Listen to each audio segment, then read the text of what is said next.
Ito ang ini-endorse namin ngayon guys, oh. Yan. Mga grafted na Guimaras Mango variety ito. Yan. Pakarami nito mga busing.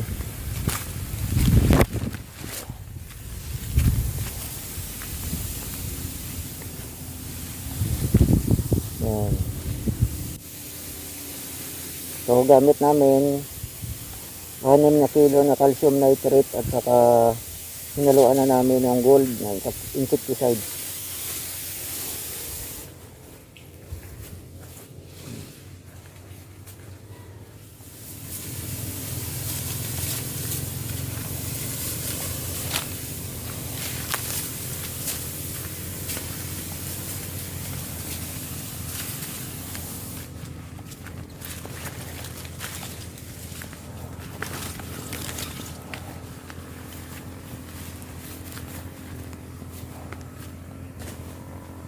Patuloy pa rin kami mga busing.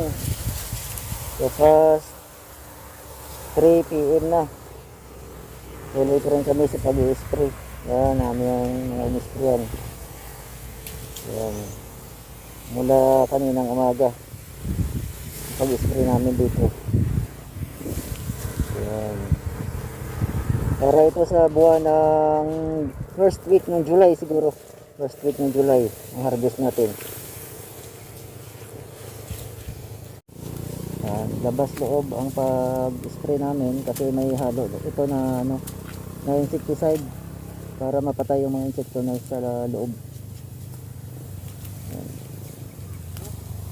Paglabas ng bulaklak natin, healthy na siya kasi may pauna na tayong mga insecticide na nilagay.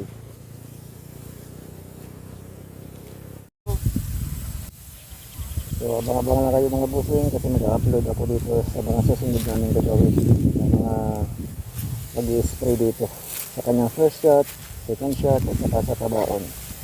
So abang-abang na kayo mga busing. Maraming salamat sa panonood. God bless po sa ating lahat.